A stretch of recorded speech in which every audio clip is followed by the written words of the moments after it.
All right, guys, the ultimate test. We're here outside. It's very, very cold, so Lisa's doing not so great in terms of a little bit cold. I've got goosebumps happening in my arms. We'll be nice and quick here. Now, where we are, we're in a cul-de-sac. We're in Las Vegas, and it's outdoors. It's actually very, very tough because I've got no ceiling to bounce off. I've got really no ground to bounce off. This is just ordinary tar or bitumen, as we call it in Australia. Now, right over there is a wall that's very, very far away. Now, in fact, if I had to estimate 10, 20, 30, you know what, 60, 70 feet, give or take, about 60, 70 feet away. First of all, I'm going to just show you how I expose for ambience first. So I am here, focusing on Lisa, and then as you can see, it's really, really muddy. I've got the ambience of the house lights in the background. Yes, I can make them darker a little bit, but at the moment I am shooting with 200th of a second f4 at 5000 ISO. I might bring that down a little bit, 4000 ISO, 200 f4. And what I'm going to do is, we talked about bouncing the flash 90 degrees in the direction of where the nose is pointing. In this case, Lisa, I'm going to get you to turn your face slightly that way. Perfect. Now, if I go TTL, guys, TTL, it's through the lens. The flash is determining the output of the power with the camera. It's not going to give me enough power. I know this from experience. So what I'm going to do, I'm going to turn the flash on. I am going to use my compensation. So now it's at 0. It's on TTL, but it's on 0. What I want to happen is I want the light to go all the way on that wall and then bounce all the way back. So I am going to, I think I need about 2 stops of compensation. In other words, I'm getting 2 more stops of power than what the flash and the camera are talking to each other about. Okay, let's see if this works. So 200 f4, 4000 ISO, plus 2 stops of power.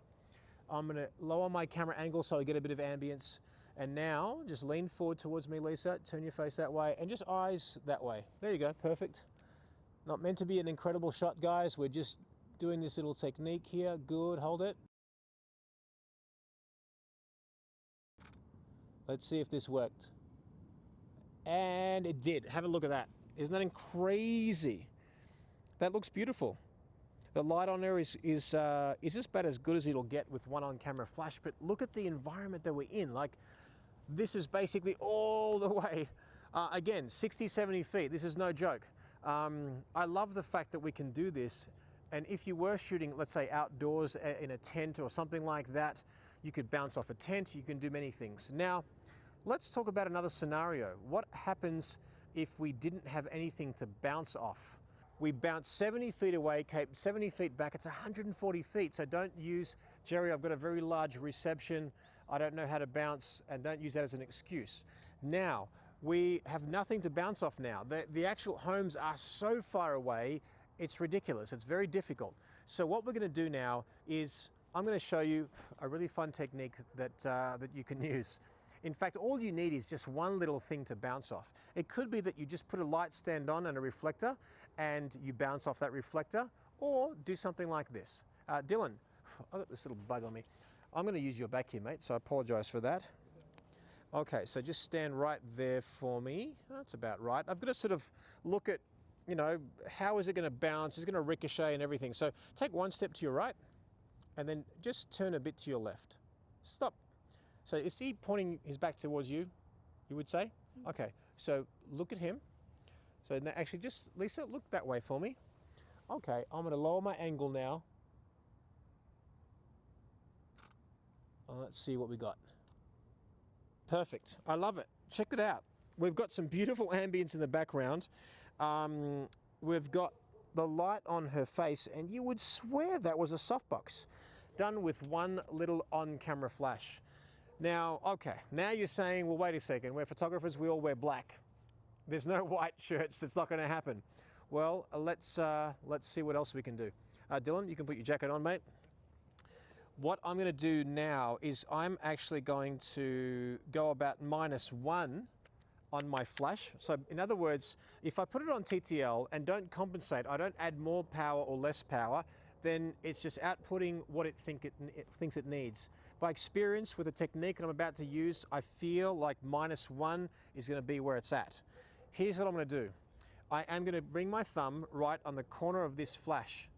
what's going to happen is the flash will bounce off my hand and go on her face. Now, just before I do that though, in fact, I want to shoot you TTL, zero compensation and full flash, just to show you the difference. Okay. So there we have a deer in the headlights, a beautiful deer in the headlights nonetheless, but not that great. Yes, we can use modifiers. Yes, you can do all these different things, but if you had nothing and you were under the gun and you wanted to actually try a different technique, all you've got to do, and again, for me, I'm thinking it's going to be at -1 compensation. I'm going to bring my thumb right on the corner of that flash. I am going to bounce it off my hand. Let's see. Now check that out, guys. Now, you would say there's not as much modeling on her face than before, of course, because the flash is not bouncing all the way there and coming all the way back. But if you look at that shot, now at least there's a bit of warmth. Why? Because the flash is hitting my skin tone and then back on her.